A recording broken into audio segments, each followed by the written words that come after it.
കലക്കൽ പണ്ടേ പോലെ കലങ്ങുന്നില്ല. പണ്ടൊക്കെ കലക്കൽ ഒന്നും വേണ്ട, ഒരു സ്ത്രീയോട് മോശമായിട്ടൊന്ന് പെരുമാറി അല്ലെങ്കിൽ സംസാരിച്ചു എന്നത് മാത്രം, മോശമായിട്ടല്ല, നല്ല രീതിയിൽ സംസാരിച്ചാൽ കൂടി, ഒരു സ്ത്രീയുമായി ബന്ധപ്പെട്ട കാര്യങ്ങൾ പറഞ്ഞാൽ കൂടി അയാളുടെ രാഷ്ട്രീയ ഭാവി പോകുന്നൊരു സ്ഥിതിവിശേഷമുണ്ടായിരുന്നു. കാലം ഇപ്പം മാറിയിരിക്കുന്നു. നമുക്കറിയാം, ഏതോ ഒരു മന്ത്രി കോരൻ എന്ന് പറഞ്ഞ അദ്ദേഹം 57 കമ്മ്യൂണിസ്റ്റ് മന്ത്രിസഭയിലായിരുന്നു തോന്നുന്നു. അദ്ദേഹത്തിൻ്റെ കാറിൽ ഒരു സ്ത്രീ കയറി എന്നുള്ളതാണ് വിവാദം. അതിൻ്റെ പേരിൽ അദ്ദേഹം രാജിവെക്കേണ്ടി വന്നു. ഒരു സ്ത്രീ കാറിൽ കയറിയാൽ മന്ത്രി രാജിവെക്കേണ്ടി വരിക എന്ന് പറഞ്ഞാൽ അന്നത്തെ ഒരു ചിന്താഗതി എന്താണ് ധാർമ്മികത, ആ കാലത്തെ ധാർമ്മികത എന്തായിരുന്നു? ഈ വിക്ടോറിയൻ കാലഘട്ടത്തിലൊക്കെ ഉള്ള ധാർമ്മികതയെപ്പറ്റിയൊക്കെ നമ്മൾ വായിക്കാറുണ്ട് എന്ന് പറഞ്ഞതുപോലെ. അതുപോലെ തന്നെ PT ചാക്കോയുടെ വാഹനം, അന്ന് ആഭ്യന്തരമന്ത്രിയായിരുന്നു, കാറ് ചെന്ന് ഏതോ ഒരു വാഹനത്തിന് ഇടിച്ചപ്പം അതിനകത്തൊരു സ്ത്രീ ഉണ്ടായിരുന്നു. അത് വലിയ വിവാദമായി. ഒടുവിൽ കോൺഗ്രസിൻ്റെ ഒരു പിളർപ്പ് പോലും അവിടെ നിന്നാണ് തുടങ്ങുന്നതെന്ന് തോന്നുന്നു. അദ്ദേഹത്തിൻ്റെ കാലശേഷമാണ്, ഈ അദ്ദേഹത്തിൻ്റെ മരണത്തിന് ശേഷമാണ് കേരള കോൺഗ്രസ് രൂപം കൊള്ളുന്നത്. എന്തായാലും ഈ പഴയതുപോലെ അന്ന് ഒരു സ്ത്രീയുമായിട്ടുള്ളൊരു ബന്ധമുണ്ട് എന്നുള്ളൊരു ധാരണ അത് ഉണ്ടായാൽ തന്നെ രാഷ്ട്രീയം കലങ്ങി മറിയുന്നൊരു സ്ഥിതി ഉണ്ടായിരുന്നു. ഇന്നിപ്പോൾ ഇതാ ഒരു അവിഹിതത്തിൻ്റെ കഥ. അവിഹിതമൊന്നും ഇന്നിപ്പം അത്ര വലിയ അവിഹിതമായിട്ട് ആരും കണക്കാക്കുന്നില്ല. ആരും അതിനെപ്പറ്റി അപരാധിപ്പെടുന്നില്ല എന്നുള്ളതാണ് സ്ഥിതി. മുകേഷ് മുതൽ ഓരോ പല മന്ത്രിമാർക്കെതിരെ അതുപോലെ തന്നെ MLA-മാരെല്ലാം മന്ത്രിമാർക്കെതിരെയൊക്കെ പല ആരോപണങ്ങളും നമ്മൾ പറഞ്ഞു കേൾക്കുന്നു. ആർക്കും ഒന്നും സംഭവിച്ചിട്ടില്ല. ഇപ്പോൾ പാവപ്പെട്ട രാഹുൽ മാങ്കൂട്ടം, അദ്ദേഹത്തിന് നല്ലൊരു വിഭാഗം ജനങ്ങളുടെ പിന്തുണയുണ്ട്. ഏറ്റവും തമാശ, ചെറുപ്പക്കാരും യുവജനത മുഴുവൻ അദ്ദേഹത്തിൻ്റെ കൂടെയാണെന്ന് തോന്നുന്നു. സ്ത്രീകളിൽ തന്നെ നല്ലൊരു പങ്ക് അദ്ദേഹത്തിൻ്റെ കൂടെയുണ്ട്. കുറച്ച് പേര് രാഷ്ട്രീയക്കാരൊക്കെ കൂടി അദ്ദേഹത്തെ അപഹസിക്കുന്നു എന്നുള്ളതാണ് നമ്മൾ കാണുന്നത്.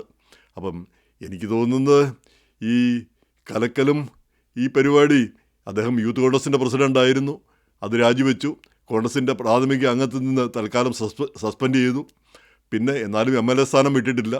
അപ്പം ഇത്രയും കാലം പറഞ്ഞുകൊണ്ട് നടന്നിരുന്നത് അദ്ദേഹത്തിനെതിരെ ഒരു പരാതിയും വന്നില്ല. അദ്ദേഹത്തിന് എതിരെയുള്ള ചില ശബ്ദരേഖകളും സംഭാഷണങ്ങളും ഒക്കെ മാത്രമേ വന്നിട്ടുള്ളൂ. അല്ലാതെ ആരും പരാതിയുമായിട്ട് രംഗത്തൊന്നും വന്നിട്ടില്ല എന്നാണ് പറഞ്ഞിരുന്നത്. ഇപ്പോൾ ഇതാ ഒരു സ്ത്രീ നമ്മുടെ നേരെ മുഖ്യമന്ത്രിക്ക് കൊണ്ടുപോയി പരാതി കൊടുത്തിരിക്കുന്നു. വേറെ ആർക്കും കൊടുക്കാനായിട്ട് അവർക്ക് കഴിഞ്ഞില്ല. ഇങ്ങനെ പീഡിപ്പിച്ചു, ഗർഭം കലക്കാനായിട്ട് നിർബന്ധിച്ച് മരുന്ന് കൊടുത്തു, ഇങ്ങനെയൊക്കെ പറയുന്നു. അപ്പം പറഞ്ഞു വന്നപ്പോൾ ആ സ്ത്രീ വിവാഹിതയാണ്.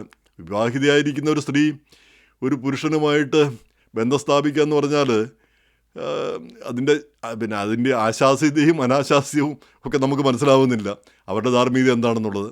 അപ്പോൾ അവർ പറയുന്നത് ഭർത്താവുമായിട്ട് 4 ദിവസമേ ഒരുമിച്ച് താമസിച്ചുള്ളൂ, ഏതാനും മാസത്തിനുള്ളിൽ പിരിയുകയായിരുന്നു എന്നൊക്കെ പറയുന്നു. സത്യമോ എന്തോ നമുക്കറിഞ്ഞുകൂടാ. അങ്ങനെയല്ലാന്ന് വേറെ ചിലരും പറയുന്നു. എങ്ങനെയായാലും ഭർത്താവുള്ളപ്പോൾ ആ ബന്ധം നിലനിൽക്കെ വേറൊരു പുരുഷനുമായിട്ട് ബന്ധം സ്ഥാപിക്കുകയും ഇങ്ങനെയുള്ള ബന്ധങ്ങളിലൊക്കെ ഇടപെടുകയും ചെയ്തതിന് ശേഷം കുറേ കാലത്തിന് ശേഷം വന്ന് ഇങ്ങനെയുള്ളൊരു പരാതി പറയുമ്പം അത് നമുക്കൊക്കെ സംശയമാണ് തോന്നുന്നത്. ഇതിൽ സത്യാവസ്ഥയെപ്പറ്റി നമുക്ക് സന്ദേഹമാണ് തോന്നുന്നത്. ഈ രാഹുൽ മാങ്കൂട്ടം ഒരു ചെറുപ്പക്കാരനാണ്, അവിവാഹിതനാണ്. അപ്പോൾ അവിവാഹിതരായിരിക്കുമ്പോൾ ഇങ്ങനെയുള്ള ചെറിയ സ്വാതന്ത്ര്യങ്ങൾക്കൊക്കെ അതിനൊക്കെയുള്ള അവകാശം കൂടുതലുണ്ട്. മറ്റുള്ളവരെ വിവാഹം കഴിച്ചവരെ പോലെയല്ല. വിവാഹം കഴിക്കാത്ത ഒരാളത് ഇങ്ങനെയൊക്കെ ചെയ്തു പോയാൽ രാഷ്ട്രീയ രംഗത്ത് നിൽക്കുന്ന ആളുകളൊന്നും ചെയ്യാൻ പാടില്ല എന്നാണ് നമ്മുടെ പൊതുധാരണ. കാരണം അവർ ഉന്നതമായ മാനദണ്ഡം പുലർത്തണം, ഉന്നതമായ രാഷ്ട്രീയ ബന്ധങ്ങൾ നിലനിർത്തണം.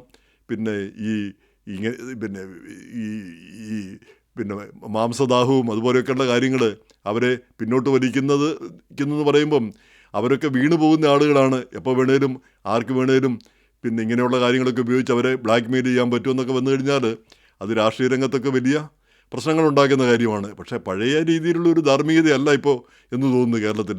പണ്ടാണെങ്കിൽ ഇത്രയൊന്നും വേണ്ട, അതിനു മുമ്പ് തന്നെ അയാളുടെ രാഷ്ട്രീയ ഭാവി തീർന്നു, അയാൾ പാട്ടും മടക്കി വീട്ടിൽ പോയിരിക്കേണ്ട അവസ്ഥ വരുമായിരുന്നു. ഇപ്പം നമ്മൾ തന്നെ അമേരിക്കയെ കണ്ടു. ഈ പ്രസിഡൻ്റായിരിക്കെ ക്ലിൻ്റൺ ഈ മോണിക്ക ലുവിൻസ്കിയുമായിട്ട് അവിടെ ഓവൽ ഓഫീസിൽ വെച്ച് വരെയുള്ള ആ ബന്ധങ്ങൾ എത്രയോ. അമേരിക്കൻ പ്രസിഡൻ്റാണ്, ലോകത്തിലെ ഏറ്റവും വലിയ അധികാര കേന്ദ്രം. അദ്ദേഹം ഒരു ചെറിയ പെങ്കൊച്ചുമായിട്ട് 19-20 വയസ്സുള്ള പെങ്കൊച്ചിനോട് ആ രീതിയിൽ പെരുമാറി എന്ന് പറഞ്ഞാൽ എത്രയോ ഖേദകരവും എത്രയോ ഹീനമായിട്ടൊരു കാര്യമായിരുന്നു. എന്നിട്ടെന്താ സംഭവിച്ചത്? പ്രസിഡൻറ്റൊന്നും സംഭവിച്ചില്ല, പ്രസിഡൻ്റെ ഭാര്യയ്ക്കൊന്നും സംഭവിച്ചില്ല. ആ പെങ്കൊച്ച് ഇപ്പോഴും അവിവാഹിതമായിട്ട് നടക്കുന്നത്. ഇപ്പോൾ എത്രയോ 10-50 വയസ്സ് കാണുമായിരിക്കും. അപ്പോൾ അങ്ങനെ അവരുടെ ഭാവി തൊലഞ്ഞു എന്ന് പറഞ്ഞാൽ മതിയല്ലോ. അപ്പോൾ ഇങ്ങനെയുള്ള കാര്യങ്ങൾ ഈ രാഷ്ട്രീയ രംഗത്തൊക്കെ ഇങ്ങനെയുള്ള അപവാദങ്ങളും ശരിക്കുള്ള കാര്യങ്ങളും അത് അവരുടെ ഭാവിയെ ബാധിക്കുന്നു, നമ്മുടെ രാഷ്ട്രീയത്തെ ബാധിക്കുന്നു, മലീമസമാക്കുന്നു. പിന്നെ ആളുകളുടെ ചിന്ത ഇവരെയൊക്കെ വിശ്വസിക്കാൻ പാടില്ലാത്തവരാണെന്നുള്ളൊരു ചിന്താഗതി വളർത്തുന്നതിന് കാര്യമാകുന്നു. അല്ലാതെ തന്നെ രാഷ്ട്രീയക്കാരോട് പിന്നെ പൊതുവിൽ പുച്ഛമാണ്, അവരോട് രാഷ്ട്രീയത്തോടുള്ള എതിർപ്പ് നാനാഭാഗത്തും ശക്തവുമാണ്. അതിൻ്റെ കൂടെയാണ് ഇങ്ങനെയുള്ള കഥകളും ഒക്കെ വരുന്നത്.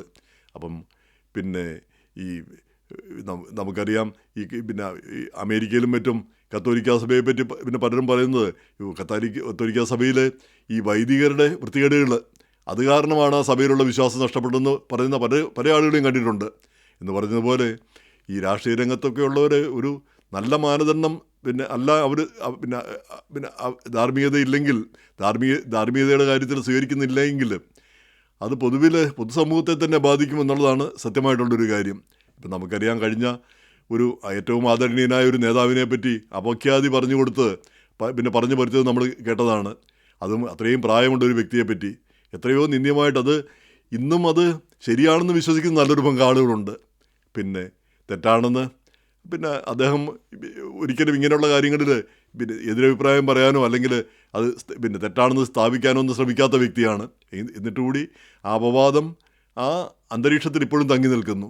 അത് വിശ്വസിക്കുന്ന ആളുകളും ഉണ്ടെന്ന് പറയുന്നു.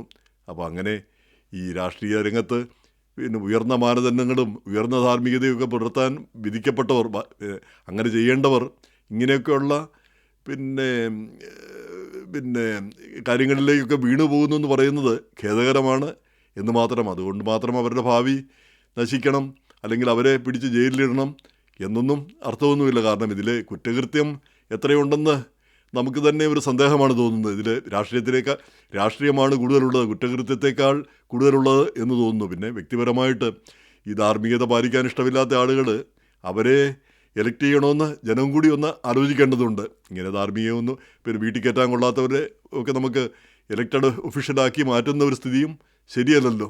എന്തായാലും ഇതൊരു പാഠമാണ്, നമ്മുടെ ആളുകൾ മനസ്സിലാക്കിയിരിക്കേണ്ട ഒരു പാഠമാണെന്ന് തോന്നുന്നു. രാഷ്ട്രീയത്തിൽ ഇറങ്ങുന്നവരും മനസ്സിലാക്കിയിരിക്കേണ്ട ഒരു കാര്യമാണ്.